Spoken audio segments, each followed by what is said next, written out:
جو ان کے انتقال کے کچھ عرصے بعد تک ہی رہا۔ اچھا، اب دیکھیے ہمارے معاشرے میں ایک دوسرے پر الزام تراشی اب بے تکی باتوں کا کسی تحقیق کے بغیر کہنے کا رواج ہے۔ لندن میں ایک شاعر تھے ساقی فاروقی، جا ابھی حال میں ہی چند ماہ پہلے ان کا انتقال ہوا ہے، اور ان کی آپ بیتی پاپ بیتی بےہودگی اور فحاشی سے بھرپور ہے۔ وہ لکھتے ہیں کہ مولانا ماہر القادری نے محبوب کی فلم کا گانا لکھا، جی مورا میں کا ہو یا سسرال، موہے دونوں طرف کا ہے خیال۔ اچھا یہ مولانا کیا ماہر القادری کی گیت کے بول ہیں جو انہوں نے محبوب کی فلم تقدیر کے لیے لکھے۔ صحیح۔ ساقی فاروقی نے اپنی کتاب میں خرافات اور ہجیان بھی بہت لکھا ہے، جس کے بعد اسے وحی بانوی کا درجہ دیا جا سکتا ہے۔ صحیح لیکن یہ سب اس کی تفصیل بتانا ہمارے موضوع سے الگ ہے۔ صحیح۔ انہوں نے ماہر القادری صاحب کے بارے میں لکھا کہ ایک زمانے میں وہ جدن بھائی کے ہاں رہتے تھے، صحیح۔ اور اس کی بیٹی نرگس پر لٹو تھے۔ جی پاکستان آنے کے بعد جماعت اسلامی میں شامل ہو گئے، خوش خوراک تھے، جدہ جا کر جان افری یعنی قورمے اور بریانی کے حوالے کر دی۔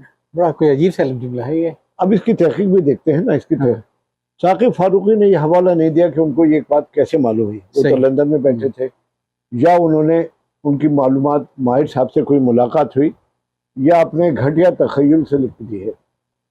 پوری کتاب میں سیاق و سباق سے ہٹ کر ماہر القادری کا تذکرہ 3 سطروں میں کیا گیا ہے۔ اچھا، اب وہ بھی پورے سیاق و سباق سے الگ ہو کر پوری کتاب میں ان کا تذکرہ اور کہیں نہیں۔ اب رہا یہ کہ جدن بھائی کے یہاں خود رہتے تھے ماہر صاحب، جی، اور صرف وہی نہیں، شاعروں اور ادیبوں کی فوج کی وہ میزبانی کرتی تھی۔ نرگس پر لٹو ہونا کسی نے نہیں لکھا، نہ سنا گیا۔ جدن بھائی کو شاعری کا شوق اور ادب کا بہت شوق تھا۔ اس کے انعماق جو شاعری سے تھا، احسان دانش نے اپنی کتاب جہان دانش آپ بیتی میں بھی تذکرہ کیا ہے۔ اس کے علاوہ منٹو نے نرگس کا ایک خاکہ لکھا ہے کہ وہ اسے شاعری کا بہت شوق تھا، اور بمبئی میں اکثر شعراء اسے اپنا کلام سنانے جاتے تھے۔ وہ منٹو کے افسانوں کی مداح بھی تھی۔ جدن بھائی، احسان دانش صاحب نے لکھا ہے کہ اس نے ان کو پیشکش کی تھی کہ آپ بمبئی آ جائیں، کام میں آپ کو فلم دلاؤں گی، رہنا کھانا سب کچھ آپ کا فری ہوگا، اور 1000 کی ماہوار آمدنی ہوگی۔ اچھا، یعنی پارٹیشن سے پہلے۔ میں نے تو جب اسٹیٹ بینک 1975 میں جوائن کیا تھا کلرک کے طور پہ ہی، تو 460 روپے تنخواہ تھی۔ اس سے وہ 30 سال پہلے کہہ رہی تھی کہ 1000 کی ماہوار آمدنی، لیکن احسان دانش صاحب نے معذرت کر لی کہ انہیں یہ پسند نہیں تھا۔ اور مولانا کی ماہر القادری کی اپنی تحریر کے مطابق وہ رشتہ ازدواج میں 1925 میں بن گئے تھے۔ اس وقت تو نرگس پیدا بھی نہیں ہوئی تھی۔ اچھا، ہاں، البتہ اس کی ماں یعنی جدن بھائی سے ان کی رفاقت کی داستان زبان زدام ہے، کئی لوگوں نے لکھا بھی ہے، اور یہ بھی بیان کیا گیا ہے کہ اس تحریک کی ابتدا اس خاتون کی یعنی جدن بھائی کی طرف سے تھی۔ گویا عشق اول در دل معشوق پیدا می شود۔ اس خاکسار کون سے کئی مرتبہ نیاز حاصل کرنے کا اتفاق ہوا، 1971 سے 1976 تک۔ جی، اور یہ ملاقاتیں بھی اعجاز رحمانی صاحب مرحوم کی معرفت ہوتی تھی، الگ سے نہیں۔ اس میں جدن بھائی کا تذکرہ بھی آیا، اور ہم نے ایک گستاخی بھی کی ان سے ڈائریکٹ۔ ہم نے کہا کہ سنا ہے ماہر صاحب، مولانا جدن بھائی آپ پر فدا تھی۔ مولانا نے اپنی خوش شگفتہ مزاجی کا مظاہرہ کرتے ہوئے اور اس کو نظر انداز کیا، اس کو جواب بھی نہیں دیا، اور ایک قہقہے میں اڑا دی۔ آج کل ہمارے سیاستدانوں سے قوت برداشت، کوئی سوال مرضی کے خلاف پوچھ لیا جائے تو ایسا ان کا چہرہ لال پیلا ہو جاتا ہے۔ یہ ہے۔ اب ان کی بات دیکھیے، ان کی ذاتی زندگی کے متعلق ایک فضول سوال، بلکہ میں کہوں بیہودہ سوال اس خاکسار نے کیا، انہوں نے بات قہقہے میں اڑا دی۔ اب ہم ساقی فاروقی کی تحریر کے دوسرے نقطے کی طرف آتے ہیں کہ پاکستان آ کر جماعت اسلامی میں شامل ہو گئے۔ ماہر صاحب کبھی بھی جماعت اسلامی میں شامل نہیں ہوئے، اچھا یہ انٹرسٹنگ ہے. کبھی بھی. ہاں. ہاں ان کی ہمدردیاں اور تائید جماعت کو حاصل تھی. جی. مولانا مودودی سے ان کے دوستانہ تعلقات مرتے دم تک رہے. اس کی وضاحت انہوں نے خود کر دی ہے کہ میں جماعت اسلامی کا صرف ہمدرد ہوں، اس تبدیل سے میرا کارکن کی حیثیت سے کوئی تعلق نہیں ہے. یہ مانا فاران اگست 1962 میں یہ مضمون لکھا صحیح. ہے. تیسرا جو گھٹیا نکتہ ثاقب فاروقی جیسے گھٹیا آدمی نے لگایا ہے کہ خوش خوراک تھے. اب نہ جانے کیوں ان کی خوراک سے اتنی دلچسپی کیوں ہو گئی کہ اتنا تذیق آمیز الفاظ میں ذکر کرنا ضروری تھا. مولانا اگر خوش خوراک تھے جی. تو انہوں نے دوسرے کے مانگے تانگے پر گزر اوقات نہیں کی. ثاقب فاروقی نے اپنی آپ بیتی میں لکھا ہے جی. کہ ایک مرتبہ، اب کس نے یاد نہیں ہے، مبین الحق کے سامنے کہا کہ اس کے بچے کا سال ضائع چلے جائے گا، فیس کے پیسے نہیں ہیں. کس کے بارے میں؟ ثاقب فاروقی جب وہ 62 سے پہلے کراچی میں تھے، ریڈیو کے افسر تھے. جی. پیسے نہیں ہیں تو اس پر مبین الحق صدیقی نے 300 روپے نکال کے ان کو دے دیے، 300 یا 200. اور ثاقب فاروقی نے اس جعل سازی کا اقرار خود کیا ہے اور یہ بھی کہا ہے کہ صدیقی صاحب کے دیے ہوئے پیسوں کو شراب خانے میں شرابی دوستوں کے ساتھ مزے اڑانے میں صرف کیا. یہ اپنی کتاب میں لکھ رہے ہیں. جی جی جی. اچھا میں اتنا بتا دوں کہ مبین الحق صدیقی صاحب جی 1962 میں جو ویسٹ پاکستان اسمبلی تھی، اس زمانے میں 1 یونٹ تھا، 4 صوبے نہیں تھے، اسپیکر رہتے تھے. اس کے اسپیکر تھے. جی. تو اس سے انہوں نے 200 یا 300 روپے لے کر کے شراب خانے میں اڑائے. اور مزہ یہ ہے کہ یہ بیان کرنے میں ان کو کوئی شرم حیا نہیں آئی بلکہ بڑے فخر سے بیان کی. اچھا عبد الکریم صاحب عابد صاحب کی کتاب کا ایک حوالہ دیتے ہیں. جی. کھانے پینے کے معاملے میں ماہر صاحب پیٹو تو نہیں تھے، یعنی خوش خوراک نہیں تھے، لیکن چٹورے مزاج کے ضرور تھے. اچھا. یہ بھی عبد الکریم عابد نے لکھا ہے. راستے چلتے پہ کہیں بھی کباب یا کھیر وغیرہ کی دکان دیکھ لیتے تو جی للچا جاتا. ماہر صاحب خوش خوراک نہیں، خوش ذائقہ تھے. اچھا. میزبان کے حسن ترتیب اور کھانے کی لذت کا ذکر کرتے. ایک واقعے کے ہم بھی شاہد ہیں. غالباً 1975 کی بات ہے. ایک مختصر نشست ترتیب دی گئی جس میں اعجاز رحمانی، امید فاضلی اور ماہر صاحب شریک سے مہمان کی ضیافت کی گئی.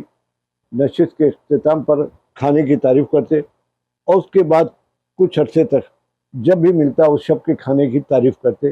اور ہمارے خیال میں وہ ذائقہ سے بہتر زیادہ ان کے حسن اخلاق کا دخل ہے. صحیح. یہ ہے. ثاقب فاروقی کا آخری بےہودہ نقطہ بھی دیکھتے چلیں کہ جدہ جا کر جانے آفریں قورمہ بریانی کے حوالے کر دی. یہ کوئی جملہ لکھا ہے. ماہر صاحب کا انتقال 1978 میں جدہ کے ایک مشاعرے کے دوران ہوا. حفیظ جالندھری کے ایک مذاق کا جواب دیا تھا کہ اسٹیج پر ہی ان کو ہارٹ اٹیک ہوا اور روح پرواز کر دی. یعنی جان دی ہوئی اسی کی تھی، حق تو یہ ہے کہ حق ادا نہ ہوا. اور اس کو وہ لکھ رہے ہیں کہ قورمہ بریانی پر جان دی. ان کے انتقال کے 30 سال بعد جس تذیق آمیز انداز میں بیان کیا ہے وہ یہ ثابت کرتا ہے کہ ثاقب فاروقی کو نہ خدا کا خوف اور نہ آخرت کا اور نہ شرم و حیا ہے. جی. نعت کا سر با گرباں ہے، اسے کیا لکھے. آخری مشاعرے کا احوال جو جان لیوا ثابت ہوا جو شاید جدہ کا تھا، اس کے صحافی ایک روح الامین صاحب تھے. اچھا. روح الامین صاحب سے میری 2 یا 3 ملاقاتیں ہوئی، بڑی سرسری سی. اس زمانے میں وہ PPI میں کام کرتے تھے، پاکستان پریس انٹرنیشنل. آج کل جو شاہین کمپلیکس ہے اس کے سامنے اس کا دفتر تھا. روح الامین صاحب خود بنگالی نژاد تھے. اچھا. لیکن وہ پاکستان میں بس گئے تھے. اردو وغیرہ پہ بڑی ان کی گرفت تھی. تو پھر بعد میں وہ عرب نیوز یا کسی اخبار کے ذریعے وہ جدہ چلے گئے. ماہر القادری کو مائک پر آنے کی دعوت دی گئی تو انہوں نے نہایت اطمینان سے شعر پڑھا. شیرازے حیات پریشان ہو گیا، شیرازے حیات پریشان ہو گیا، یہ مرحلہ بھی خیر سے آسان ہو یہ گیا۔ اس آخری مشاعرے میں جب ہاں، ہاں۔ جو نا انتقال سے پونے 2 گھنٹے پھر صرف اپنی شیراز حیات کے پریشان ہونے کا ذکر بھی یہ کسی حد تک پیشن گوئی کر سکتے ہیں، کہہ سکتے ہیں۔ اس کے بعد انہوں نے بڑی بہر میں ایک غزل جی۔ سنائی، پہلے ہر شے کو ہم آواز کیا جاتا ہے، پھر کہیں نغمے کا آغاز پھر کیا کہیں نغمے کا آغاز کیا جاتا ہے۔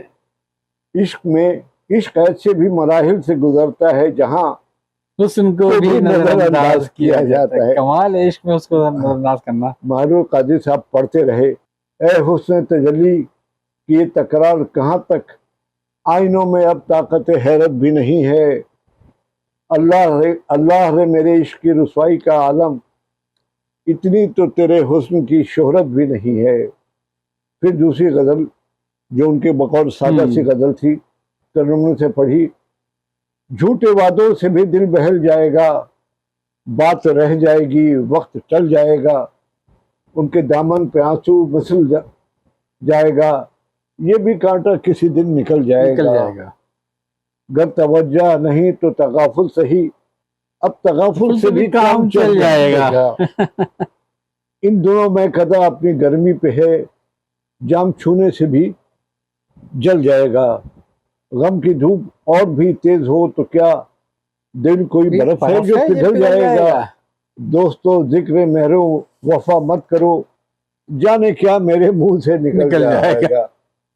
مشاعرے کے دوسرے دور میں بہت ساری فرمائشیں آئی، لیکن انہوں نے 71 سال کے تھے ہونے کے باوجود جواں مردہ آواز میں کہا، کیا یہ بہار بھی نہ مجھے آ سکے گی راس، بجلی چمک رہی ہے نشیمن کے آس پاس، نشیمن کے آس پاس، آنکھوں کی تشنگی کا تمہیں تجربہ نہیں، تم دیکھتے رہو گے تو بڑھتی رہے گی پیاس، تم دیکھتے رہو گے تو بڑھتی رہے گی پیاس۔ پھر ملتزم پہ کھڑے اشکوں کی زبانی اپنی کہانی سنانے والے کو سنا رہے تھے، نقشہ کچھ اس طرح کھینچا، عرض غم میں نے کیا بسد عجز و نیاز، آنسوؤں نے بھی بہت حاشیہ آرائی کی۔ پھر اس کے بعد انہوں نے ایک دردمند مسلمان کی حیثیت سے شعر و شاعری کی، محفل میں بھی انسان خود کو کتنا تنہا محسوس کرتا ہے، اس کا خاکہ یوں کھینچا، تم کسی بچھڑے ہوئے شخص کا غم کیا جانو، تم نے پرچھائی بھی نہیں دیکھی نہیں تنہائی کی، تم نے پرچھائی بھی دیکھی نہیں تنہائی کی۔ اس کے بعد ایک ان کی بڑی مشہور غزل ہے اور اس کا مطلب بھی بڑا مشہور ہے، ساقی ہے دور جام ہے بادل گھیرے ہوئے، اور میرا حال یہ کہ میں توبہ کیے ہوئے۔ پھر ایک نظم سنائی کراچی نامہ، اور زندگی کے چند آخری اشعار پڑھے، لوگ چلتے گئے نقش بنتے گئے، بس اس طرح ایک راستہ بن گیا، اے میرے مہربان دوست فریاد ہے، قرب تو اور بھی فاصلہ بن گیا۔ اس کے بعد حافظ جالندھری تشریف لائے، انہوں نے 2 اشعار کے بعد تیسرا شعر ماہر صاحب کی طرف دیکھتے ہوئے پڑھا، بہشت میں بھی ملا ہے مجھے عذاب شدید، بہشت میں بھی ملا ہے مجھے عذاب شدید، یہاں بھی مولوی صاحب ہیں میرے ہمسائے۔ ماہر صاحب اس کو برداشت نہ کر سکے اور مائک کے پاس آ کر کے اٹھ کے مائک کے پاس آ کے کہا، یہ غلط جگہ پہنچ گئے۔ پھر حفیظ سے کہا، میں تو پیار کرتا ہوں اور پیار کا خواہاں ہوں۔ اس پر حفیظ نے کہا، حفیظ جالندھری صاحب نے، دیکھو یہ مولویت کا جواب دے رہے ہیں۔ ماہر صاحب اپنی نشست کی چلے تو حفیظ صاحب نے یہ شعر پھر دہرانا چاہا، مگر ایک ہی مصرع پڑھ پائے تھے کہ ماہر صاحب پر شدید دل کا دورہ پڑا، وہ بیٹھے بیٹھے اس طرح گرے کہ یوں سمجھا کہ تھک گئے ہیں، کچھ لیٹے کو جی چاہا ہوگا۔ تھک گئے ہیں کچھ، اس طرح سے گرے، وہ بیٹھے بیٹھے لیٹ۔ کئی ڈاکٹر اس چیز پر پہنچ گئے۔ حفیظ نے دوسرے شعر کو ماہر کو جھک کر دیکھا تو محسوس ہوا کہ ماہر کی زبان کی خاموشی آخری باتیں کہہ رہی ہے، تم کو مولویت کی وجہ سے میری ہمسائی کا عذاب ہے، تو میں چلتا ہوں، خدا حافظ۔